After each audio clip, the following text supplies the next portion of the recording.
Dubai থেকে আসা এক মেহমানের জন্য তৈরি করে নিয়েছিলাম এমন একটা সিক্রেট রেসিপি, সিক্রেট মশলা দিয়ে তৈরি করা এই গরুর মাংসের কালো বোনা।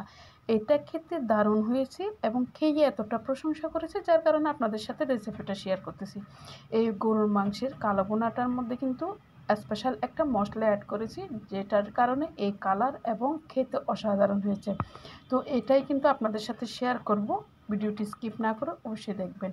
আর হাতে থাকা একদম ঘরোয়া মশলার মাধ্যমে কিন্তু এই কালার এবং এই সুন্দর মজাদার গরুর মাংসের কালো বোনার রেসিপিটা আপনারা তৈরি করে নিতে পারবেন। কোনো রকম বাড়তি কোনো ঝামেলা নেই। আপনারা শুধু দেখতে থাকুন, দেখলেই বুঝতে পারবেন কতটা সহজ এবং কতটা ইজিভাবে আপনাদের সাথে আমি রেসিপিটা শেয়ার করেছি।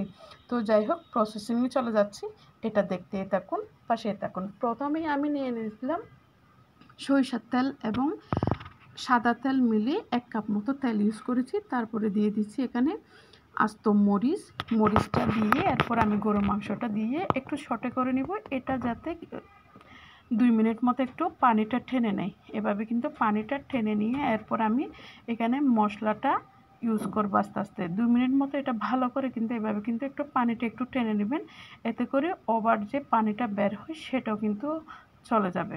তো এখানে আমি ইউজ করেছি তেজপাতা, তারপরে আস্ত লবঙ্গ, এলাচ, দারচিনি, কাঁচামরিচ এবং গোটা কাটা পেঁয়াজটা অবশ্যই ইউজ করবেন। এরপর দিয়ে দিলাম শুকনো লাল মরিচের গুঁড়া, এরপর 2 টেবিল চামচ, এরপর হলুদ গুঁড়া 1 চা চামচ, আর ধনিয়া গুঁড়া 2 টেবিল চামচ। এরপর দিয়ে দিলাম পাঁচমিশালি একটা মশলা, সেটা 1 চা চামচ, আর জয়ফল গুঁড়া দিলাম 1 চা চামচ। এটা হচ্ছে পাঁচমিশালি মশলা, যেটা কিন্তু রান্না ইউজ করতে হয়। লবণটা স্বাদ মতো, আর আদা বাটা দিয়ে দিলাম 1 টেবিল চামচ, রসুন কুচি থেতু করা দিয়ে দিলাম 1 টেবিল চামচ।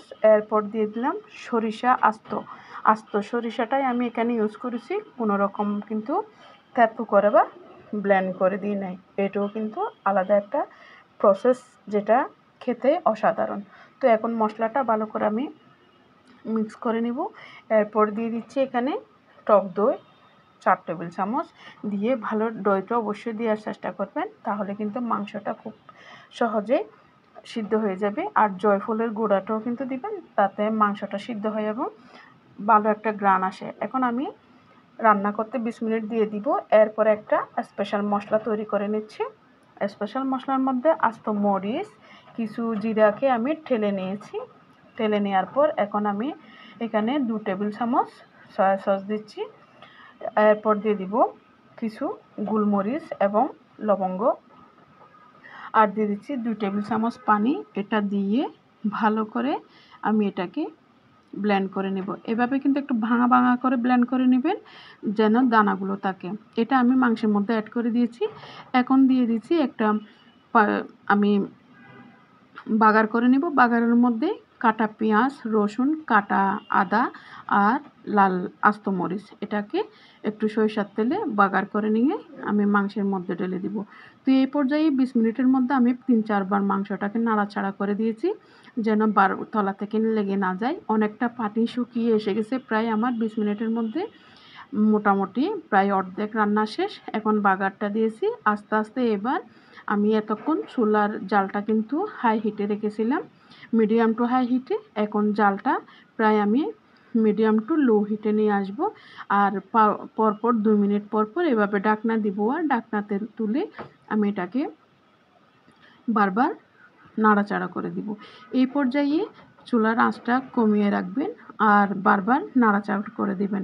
আমার কিন্তু মাংসের যে কালারটা কালো ভুনার, সেই কালারটা নিয়ে আসতে হবে। আরও 10 মিনিট মতো আমি এইভাবে কিন্তু একদম লো হিটের মধ্যে এটাকে নাড়াচাড়া করে করে রেখে দিব।